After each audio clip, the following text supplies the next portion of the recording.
In the name of Allah, who is the most merciful and beneficent, welcome to my YouTube channel. आज हमारा bio का lecture number 4 है। ये chapter number 1 जो हमने start किया हुआ था लास्ट वीडियोस के अंदर, जिसमें हम टॉपिक 1.2 को कवर कर रहे थे, human digestive system. Human digestive system के अंदर जो फर्दर आज हमारा टॉपिक है वो हमारा है स्मॉल इंटेस्टाइन का।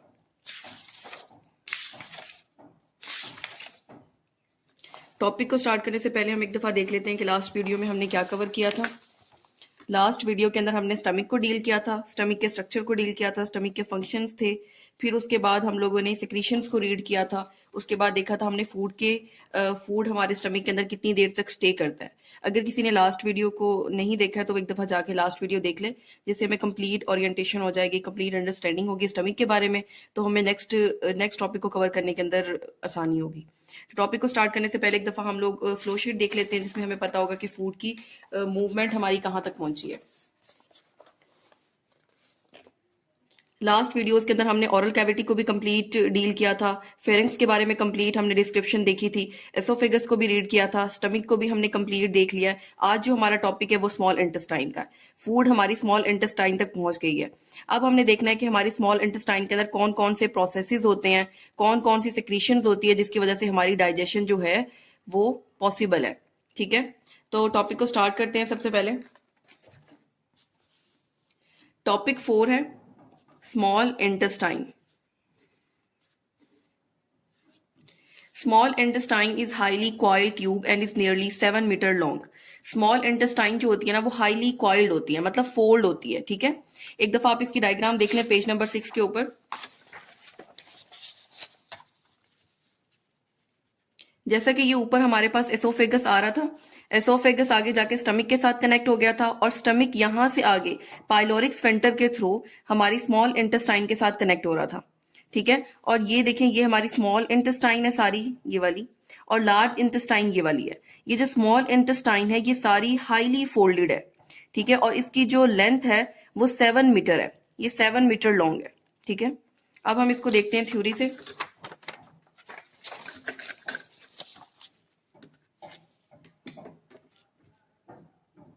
Small intestine is highly coiled tube and is nearly 7 metre long. ठीक है, इट हैज 3 पार्ट्स। ये इसके पार्ट्स हैं। फर्स्ट पोर्शन जो है वो हमारा ड्यूडिनम है, सेकंड पोर्शन ज्यूजिनम और थर्ड पोर्शन इलियम है। ठीक है, duodenum is the first part. आगे उसकी लेंथ लिखी हुई है, ये एमसीक्यूज पॉइंट ऑफ व्यू से बहुत ज्यादा इंपॉर्टेंट है। वो किसी भी पोर्शन की जो लेंथ है वो हमसे पूछ सकते हैं। ठीक है, तो आपको इसकी जो लेंथ है वो आपको फिंगर टिप्स पे पता होनी चाहिए कि इसकी टोटल लेंथ जो है वो 7 मीटर है। आगे इसकी फर्दर 3 पोर्शन है। जो फर्स्ट पोर्शन है वो ड्यूडिनम है, सेकंड पोर्शन जो है वो ज्यूजिनम है और थर्ड पोर्शन जो है वो हमारा इलियम है। Duodenum first portion, jejunum middle portion, ileum last part है। ड्यूडिनम जो है वो 25 सेंटीमीटर लॉन्ग है, ज्यूजिनम 2.5 मीटर लॉन्ग है और जो इलियम है वो 4 मीटर लॉन्ग है। ठीक है, अबाउट 13 फीट। फिर उसके बाद जो सेकंड पैराग्राफ है, सेकंड पैराग्राफ के अंदर हम लोगों ने एसेसरी ऑर्गन्स को डील करना है। जब हमने एलिमेंट्री कैनाल स्टार्ट की थी, एलिमेंट्री कैनाल को रीड किया था, तो हमने एक वर्ड देखा था एसेसरी ऑर्गन्स का, एसेसरी ऑर्गन्स का। तो एसेसरी ऑर्गन्स कौन से ऑर्गन्स थे जो डायरेक्टली हमारी एलिमेंट्री कैनाल के साथ कनेक्ट तो नहीं थे, लेकिन वो अपनी सिक्रीशंस को डायरेक्टली एलिमेंट्री कैनाल के अंदर सिक्रीट कर रहे थे। ठीक है, उसके अंदर जो हमारे एसेसरी ऑर्गन्स थे वो लीवर था और पेनक्रियास था। ठीक है, अब यहां पर इस पैराग्राफ के ऊपर हम हेडिंग देंगे रोल ऑफ एसेसरी ऑर्गन्स, या फिर आप लिख सकते हैं liver and pancreas. Role of accessory organs in digestion या फिर role of liver and pancreas.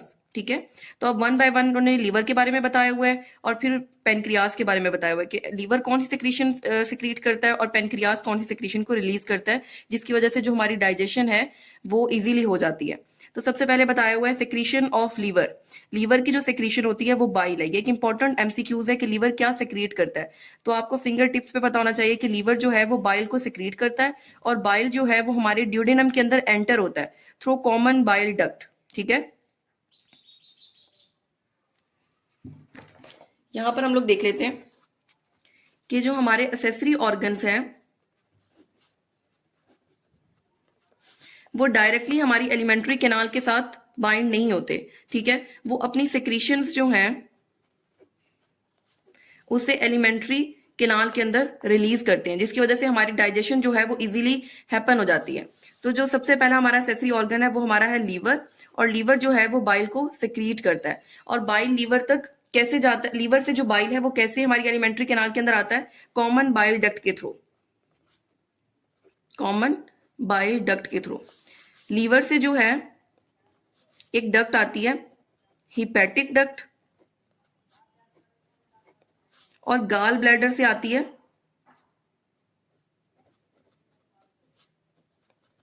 Cystic duct. जब ये दोनों डक्ट्स मिलती हैं तो हमारे पास बनती है कॉमन बाइल डक्ट।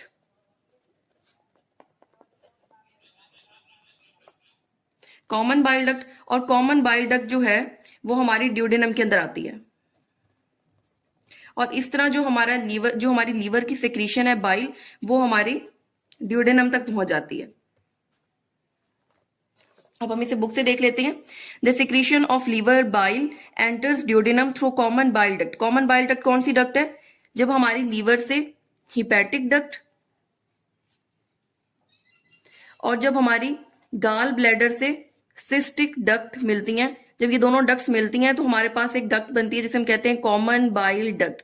और ये डक्ट हमारे पास ड्यूडेनम के अंदर आती है बाइल को लेकर।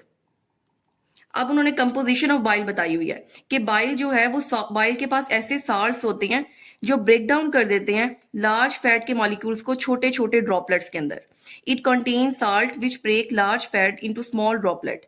मतलब बाइल के पास ऐसे साल्ट होते हैं जो ब्रेक डाउन कर देते हैं लार्ज फैट के मॉलिक्यूल्स को छोटे छोटे ड्रॉपलेट्स के अंदर, ठीक है। जब वो छोटे छोटे पीसीस के अंदर कन्वर्ट हो जाते हैं, जो हमारा जो कंपोजिशन होती है वो मिल्की बन जाती है। Milky fluid is formed in which fat droplets are kept separate. मतलब वो इतने छोटे छोटे होते हैं कि वो एक दूसरे से सेपरेट होते हैं। इस प्रोसेस को इमल्सिफिकेशन कहते हैं। इस टॉपिक का जो इंपॉर्टेंट एससीक्यूज है वो डिफाइन एमल्सिफिकेशन है। तो आपको इमल्सिफिकेशन के बारे में पता होना चाहिए कि जो एसेसरी ऑर्गन से लीवर की सिक्रीशन आती है बाइल, वो हमारे ड्यूडेनम के अंदर एंटर होती है। और बाइल क्या करता है, बाइल के अंदर ऐसे साल्ट होते हैं जो ब्रेक डाउन कर देते हैं लार्ज फैट के मॉलिक्यूल्स को छोटे छोटे पीसेस के अंदर। और इसके बाद जो हमारी कंपोजिशन है वो मिल्की फ्लूइड लाइक कंपोजिशन बन जाती है। और इस प्रोसेस को हम लोग इमल्सिफिकेशन कहते हैं। ये हमने देख लिया role of liver in digestion. अब सेकंड हमने देखना है role of pancreas in digestion. तो यहां पर आप हेडिंग दे सकते हो role of pancreas. The secretion of pancreas, जो पेनक्रियाज की सिक्रीशन है वो पेनक्रियाटिक जूस है, ठीक है। पेनक्रियाज के नाम से ही नाम रखा गया पेनक्रियाटिक जूस। ये भी ड्यूडेनम के अंदर एंटर होती है थ्रू पेनक्रियाटिक डक्ट, ठीक है। ये पेनक्रियाटिक डक्ट के थ्रू एंटर होती है which joins the common bile duct before entering the duodenum. Common bile duct कौन सी डक्ट है, जब लीवर से हिपैटिक और गाल ब्लैडर से सिस्टिक डक्ट आती है तो एक डक्ट बनती है जिसे हम कहते हैं common bile duct. Common bile duct के साथ ही पेनक्रियाटिक डक्ट मिलती है और वो फिर हमारे ड्यूडेनम के अंदर एंटर हो जाती है, ठीक है। यहां तक सबको समझ आ गई है। यहां तक हमने क्या कवर किया, सबसे पहले स्ट्रक्चर को देखा है। हाईली फोल्डेड स्ट्रक्चर था, उसकी लेंथ 7 मीटर थी, उसके 3 पोर्शन थे, ड्यूडेनम, ज्यूजेनम और इलियम। फर्स्ट पोर्शन ड्यूडेनम था, इसकी लेंथ 25 सेंटीमीटर थी। फिर उसके बाद ज्यूजेनम था जो मिडल पोर्शन था और ये 2.5 मीटर लॉन्ग था। फिर उसके बाद इलियम था, ये हमारा लास्ट पोर्शन था, इसकी जो लेंथ थी 4 मीटर थी। फिर उसके बाद हमने एसेसरी ऑर्गन्स का रोल देखा कि उनका क्या रोल है हमारी डाइजेशन के अंदर। तो सबसे पहले उन्होंने बताया हुआ है लीवर का रोल। लीवर जो है वो बाइल को सेक्रीट करता है और हमारी ड्यूडेनम के अंदर एंटर होता है कॉमन बाइल डक्ट के थ्रू, ठीक है। ये आपने जरूर याद रखना है, कौन सी डक्ट थी, कॉमन बाइल डक्ट। ये फिर उसके बाद उन्होंने उसकी कंपोजिशन बताई हुई है कि बाइल के अंदर ऐसे साल्ट्स होते हैं जो ब्रेक डाउन कर देते हैं हमारे लार्ज फैट के मॉलिक्यूल्स को छोटे छोटे पीसेस के अंदर, और इसी की इस ब्रेकडाउन को हम लोग इमल्सिफिकेशन कहते हैं। फिर उसके बाद रोल ऑफ पेनक्रियाज बताया हुआ है कि पेनक्रियाज जो है वो पेनक्रियाटिक जूस को रिलीज करता है और ये पेनक्रियाटिक जूस जो है वो पेनक्रियाटिक डक्ट के थ्रू ड्यूडेनम के अंदर एंटर होता है।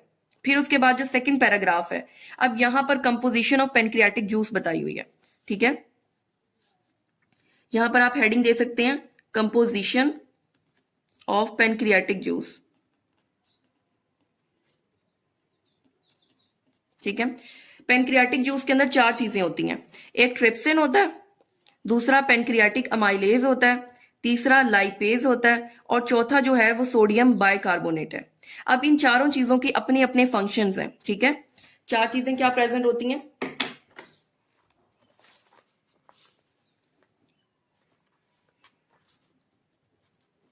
जो पेनक्रियाज है वो पेनक्रियाटिक जूस को रिलीज करता है।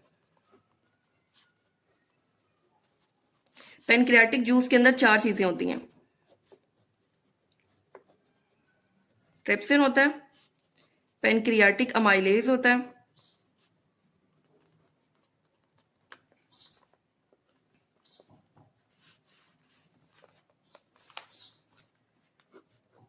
लाइपेज होता है, और उसके बाद फोर्थ सोडियम बाइकार्बोनेट होता है।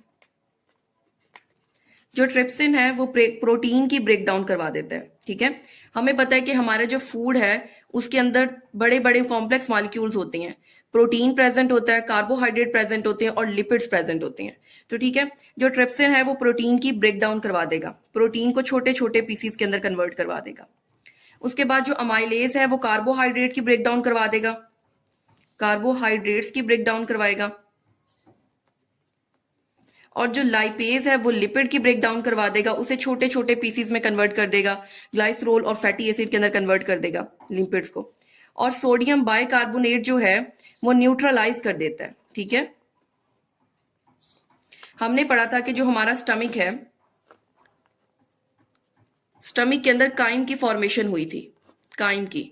जो हमारा सोडियम बाइकार्बोनेट है उस काइम के अंदर जितनी भी एसिडिटी है उसको न्यूट्रलाइज कर देगा, ताकि वो काइम जो है वो स्मॉल इंटेस्टाइन की जो वॉल्स हैं उसको नुकसान ना पहुंचाए। तो सोडियम बाइकार्बोनेट क्या करता है, न्यूट्रलाइज कर देता है काइम को, एसिडिक काइम को।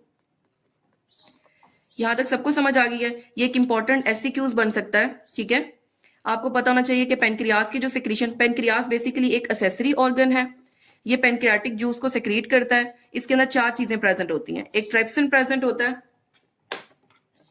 एक पेनक्रियाटिक अमाइलेज प्रेजेंट होता है, तीसरा लाइपेज प्रेजेंट होता है, और चौथा सोडियम बाइकार्बोनेट प्रेजेंट होता है। ट्रिप्सिन प्रोटीन की ब्रेकडाउन करवा रहा है, अमाइलेज कार्बोहाइड्रेट की ब्रेकडाउन करवा रहा है, लाइपेज लिपिड की ब्रेकडाउन करवा रहा है, और सोडियम बाइकार्बोनेट जो काइम के साथ एसिडिटी आई है उस सब को न्यूट्रलाइज करवा देगा, ताकि जो स्मॉल इंटेस्टाइन की वॉल्स हैं उसको कोई भी नुकसान ना पहुंचे। तो अब इसे बुक से देख लेते हैं। Pancreatic juice contain many enzymes, trypsin, pancreatic amylase, and lipase. These enzymes digest protein. Trypsin protein की डाइजेशन, पेनक्रियाटिक अमाइलेज कार्बोहाइड्रेट की डाइजेशन, लाइपेज लिपिड की डाइजेशन करवाता है। Pancreatic juice also contain sodium bicarbonate, ये जो है सोडियम बाइकार्बोनेट को भी है। अब उसके बाद सोडियम बाइकार्बोनेट का फंक्शन लिखा हुआ है, that neutralize the acidity of chyme, मतलब जो काइम की एसिडिटी है उसको न्यूट्रलाइज कर देगा। द ग्लैंड, अब ये तो था रोल ऑफ असेसरी ऑर्गन्स, मतलब कि जो अपनी जो असेसरी ऑर्गन्स अपनी सेक्रीशंस को एलिमेंट्री कैनाल के अंदर भेज रहे थे, ये उनका रोल था स्मॉल इंटेस्टाइन के अंदर। अभी स्मॉल इंटेस्टाइन खुद क्या करती है डाइजेशन के अंदर, ये है role of small intestine in digestion. जो स्मॉल इंटेस्टाइन है, स्मॉल इंटेस्टाइन की जो वॉल्स होती हैं उसके अंदर छोटे छोटे ग्लैंड्स प्रेजेंट होती हैं, मैनी ग्लैंड्स प्रेजेंट होते हैं। हमने एक वर्ड पढ़ा था कि कहीं पर भी अगर ग्लैंड का वर्ड आ जाएगा ना तो इट्स मीन्स कि वो कुछ ना कुछ सिक्रीट कर रहा है। ठीक है, जो स्मॉल इंटेस्टाइन की वॉल्स हैं उसके अंदर छोटे छोटे काफी ज्यादा ग्लैंड्स प्रेजेंट होते हैं जो सिक्रीशन करते हैं, और उस सिक्रीशन की वजह से, ठीक है, कंप्लीट डाइजेशन होती है ऑल टाइप्स ऑफ फूड। मतलब फूड के अंदर चाहे जितने भी कॉम्प्लेक्स मॉलिक्यूल्स हों, कार्बोहाइड्रेट हो, प्रोटीन हो, फैट हो, हर तरह की जो डाइजेशन होती है वो हो जाती है। क्यों हो जाती है? क्योंकि स्मॉल इंटेस्टाइन की वॉल्स के अंदर छोटे छोटे ग्लैंड्स प्रेजेंट होते हैं जो इंजाइम को सिक्रीट करते हैं, और उस इंजाइम की वजह से हमारी फूड की डाइजेशन हो जाती है। फर्स्ट पैराग्राफ फर्स्ट लाइन के अंदर स्ट्रक्चर, फिर लेंथ, और फिर उसके बाद पार्ट्स के बारे में बताया हुआ है, फिर role of accessory organ of liver and pancreas in digestion, फिर उसके बाद कंपोजिशन बताई हुई है पेनक्रियाटिक जूस की, और उसके बाद role of small intestine in digestion. तो इसके अंदर इंपॉर्टेंट एमसीक्यूज बन सकते हैं, लेंथ के बारे में वो आपसे पूछ सकते हैं, और आपसे फंक्शन ऑफ बाइल पूछ सकते हैं। बाइल का एक फंक्शन तो आपको पता है कि ये इसके अंदर साल्ट होते हैं जिसकी वजह से लार्ज फैट के मॉलिक्यूल छोटे छोटे पीसीस के अंदर कन्वर्ट हो जाते हैं। ये बाइल का एक फंक्शन है। दूसरा फंक्शन बाइल का इस बॉक्स के अंदर मेंशन किया हुआ है, ये इंपॉर्टेंट है। हमने लास्ट टाइम भी ये बात क्लियरली मैंने मेंशन की थी कि आपने कोई भी बॉक्स नहीं छोड़ना, क्योंकि बॉक्स के अंदर इंपॉर्टेंट इंफॉर्मेशन या इंपॉर्टेंट एमसीक्यूज छुपा हुआ होता है। It also contains pigment that are formed when RBCs are broken in liver. हमें पता है कि जो हमारे रेड ब्लड सेल्स होते हैं, RBCs, R stand for red, B stand for blood and C stand for cells. Red blood cell जो है वो हमारे लीवर के अंदर ब्रेक डाउन होते हैं। ठीक है, उनकी ब्रेकडाउन से कुछ पिगमेंट प्रोड्यूस होते हैं। उस पिगमेंट को हमारी बॉडी से एलिमिनेट करता है। कौन एलिमिनेट करता है? बाइल एलिमिनेट करता है। तो आपने फंक्शन मेंशन करना है। अगर आपको शॉर्ट क्वेश्चन पूछा जाए write down the function of bile, तो आपने एक फंक्शन तो लिखना है कि इसके पास साल्ट होती हैं, ये लार्ज फैट मॉलिक्यूल्स को छोटे छोटे पीसीज में कन्वर्ट कर देता है। और सेकंड फंक्शन इसका ये है कि जब आरबीसीज की ब्रेकडाउन होती है हमारे लीवर के अंदर, तो कुछ ऐसे वेस्ट पिगमेंट रिलीज होते हैं जिनको अपनी बॉडी से एलिमिनेट करना होता है, और वो एलिमिनेशन किसके थ्रू होती है? बाइल के थ्रू हो जाती है।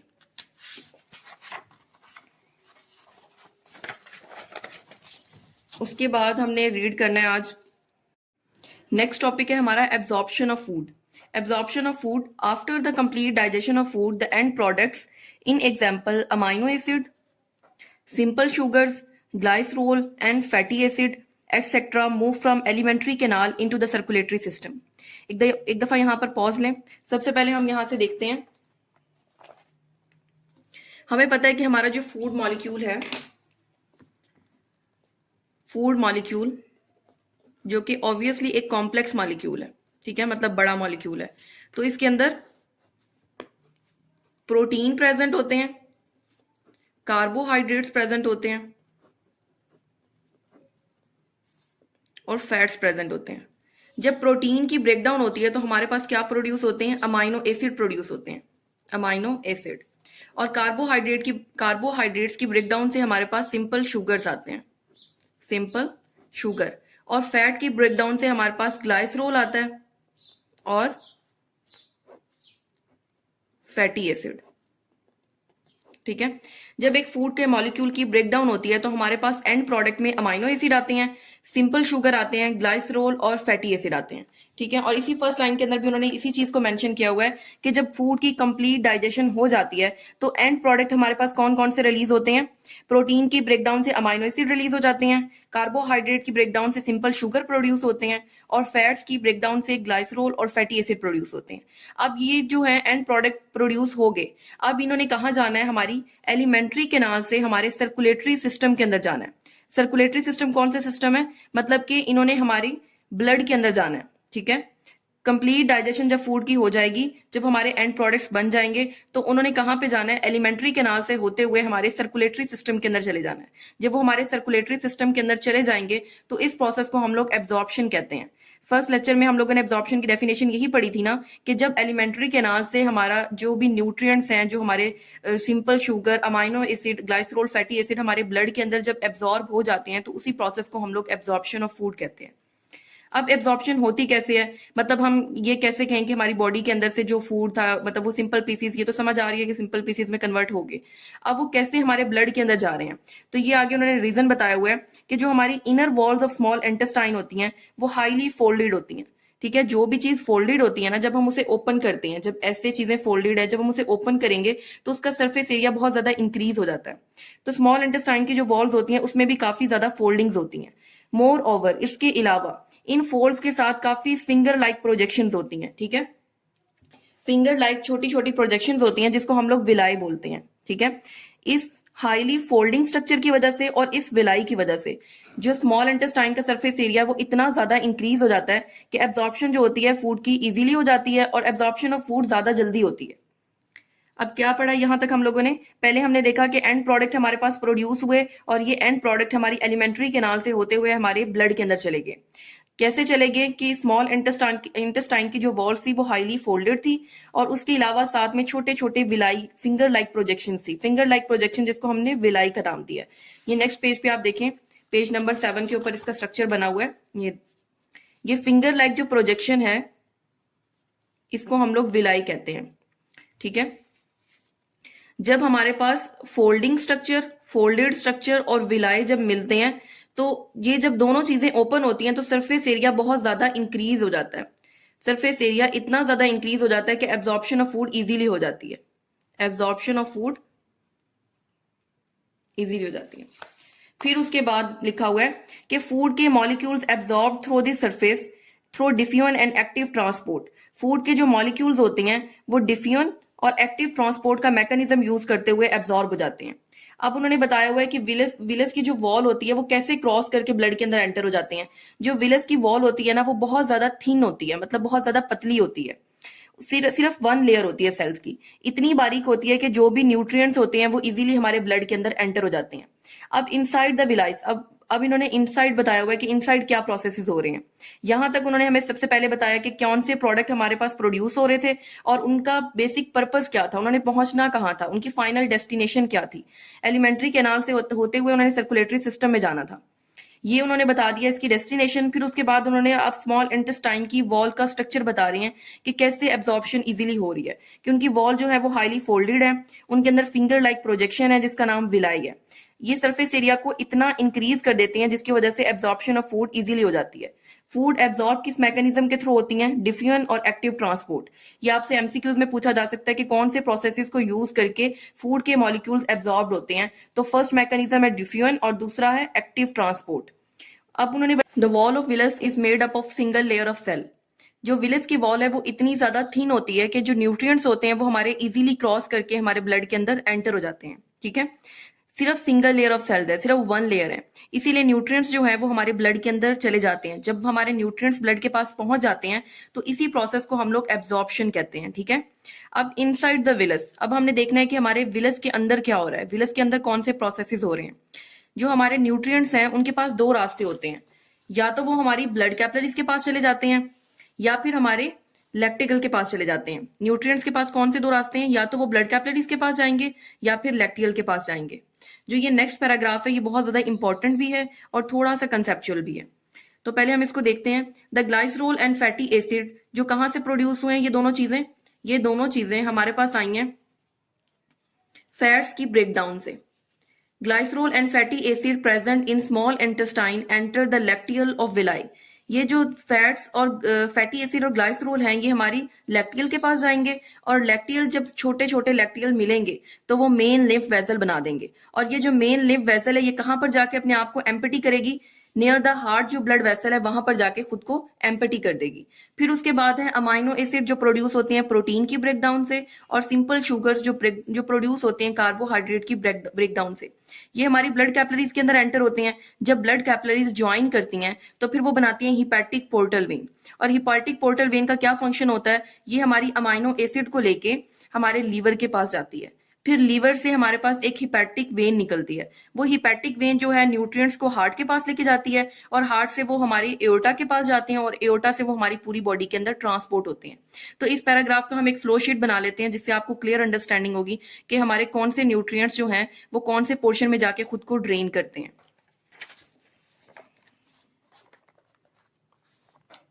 हमारा फूड मॉलिक्यूल जो कि एक कॉम्प्लेक्स मॉलिक्यूल होता है, इसमें प्रोटीन भी हैं, कार्बोहाइड्रेट भी हैं और लिपिड भी हैं। प्रोटीन की ब्रेकडाउन से हमारे पास आ रहे थे अमाइनो एसिड। इस फ्लो शीट को आपने बहुत अच्छे तरीके से प्रिपेयर करना है और आपने इसको अपनी बुक पे बना लेना है या फिर स्टिकी नोट्स पे बना के आपने उसको वहां पर पेस्ट कर देना है, ताकि जब भी आप इस फ्लो शीट को देखें तो आपको इस पैराग्राफ की क्लियर अंडरस्टैंडिंग हो। कार्बोहाइड्रेट्स की ब्रेकडाउन से हमारे पास सिंपल शुगर्स आते हैं, सिंपल शुगर्स, और लिपिड की ब्रेकडाउन से हमारे पास आते हैं ग्लाइसरोल एंड फैटी एसिड।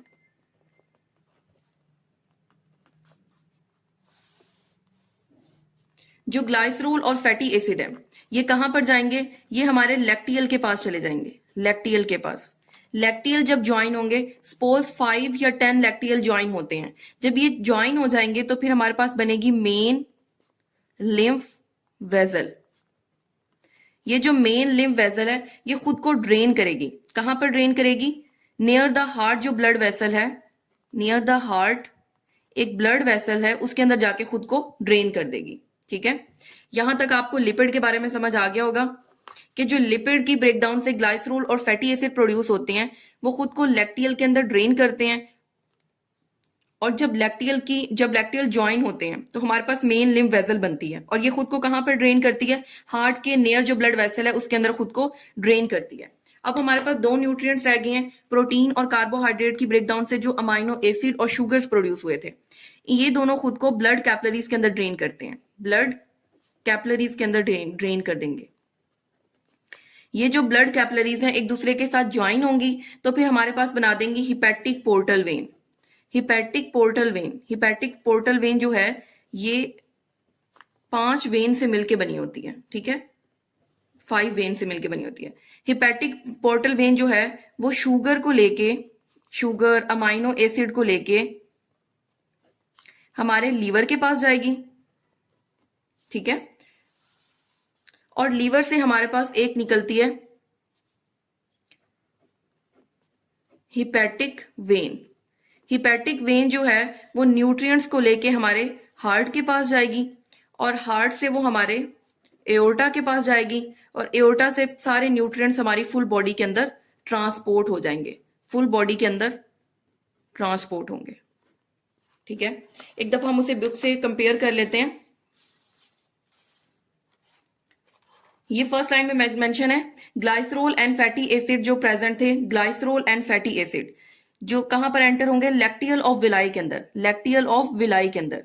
फिर उन्होंने बताया हुआ है कि लैक्टियल जब ज्वाइन होंगे तो मेन लिम्फ वेसल बनेगी, मेन लिम्फ वेसल बनेगी, और ये खुद को कहां पर ड्रेन कर देंगे, near the heart blood vessels के अंदर एंटर हो जाएंगे, near the heart blood vessels के अंदर। फिर उसके बाद सेकंड बताया हुआ है अमाइनो एसिड और शुगर्स के बारे में।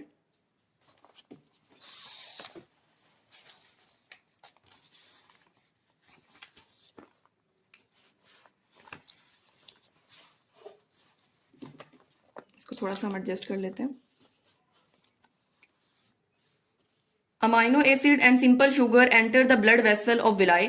अमाइनो एसिड और सिंपल शुगर जो है वो ब्लड वेसल्स, ब्लड कैपिलरीज के अंदर एंटर हो जाएंगे, और ब्लड कैपिलरी से वो हिपैटिक पोर्टल वेन के अंदर, ब्लड कैपिलरीज ज्वाइन होकर हिपैटिक पोर्टल वेन के अंदर जाएंगी, और जो हमारे अमाइनो एसिड को कैरी करके लीवर में लेकर आएंगे, अमाइनो एसिड को कैरी करेंगे और फिर लीवर में लेकर आएंगे, ठीक है।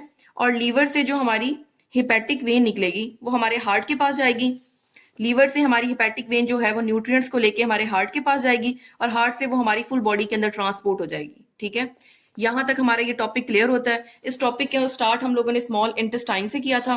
स्मॉल इंटेस्टाइन के अंदर हम लोगों ने उसके स्ट्रक्चर को डील किया, उसकी लेंथ बहुत इंपॉर्टेंट है, उसके पार्ट्स को हमने रीड किया, फिर उसके बाद एसेसरी ऑर्गन्स का डाइजेशन के अंदर क्या रोल था हमने ये देखा, वन बाय वन। पहले लीवर का देखा, फिर पेनक्रियाज का देखा, फिर उसके बाद हमने पेनक्रियाटिक जूस की कंपोजिशन देखी, पेनक्रियाटिक जूस के अंदर जो जो चीजें थी उन सब का वन बाय वन फंक्शन देखा, फिर स्मॉल इंटेस्टाइन खुद क्या रोल प्ले कर रही थी डाइजेशन के अंदर, तो वो भी हम लोगों ने रीड किया। फिर उसके बाद हमने देखा कि फूड की एब्जॉर्प्शन कैसे होती है, ठीक है। वो छोटे छोटे पीसेस में तो कन्वर्ट होगी, लेकिन वो हमारे ब्लड के पास कैसे गई, तो ब्लड के पास जाने के लिए सारा ट्रैक लिखा हुआ था। फिर उसके बाद न्यूट्रिएंट्स कैसे हमारी कहाँ कहाँ पर कैसे कैसे ड्रेन होते हैं, ठीक है। हमने पढ़ा पहले ग्लाइसरोल और फैटी एसिड के बारे में, फिर अमाइनो एसिड और सिंपल शुगर्स के बारे में, और फिर हमने फ्लो शीट के थ्रू इसको कंप्लीट देखा। और नेक्स्ट वीडियो के अंदर इंशाल्लाह ये जो बॉक्स है ये बॉक्स रह गया है, लेकिन ये जो बॉक्स है ये लार्ज इंटेस्टाइन के साथ है, मतलब ये जो नेक्स्ट टॉपिक नेक्स्ट वीडियो जो होगी वो लार्ज इंटेस्टाइन पे होगी, और उसके अंदर हम डिटेल से देखेंगे कि लार्ज इंटेस्टाइन में क्या है। Thank you so much.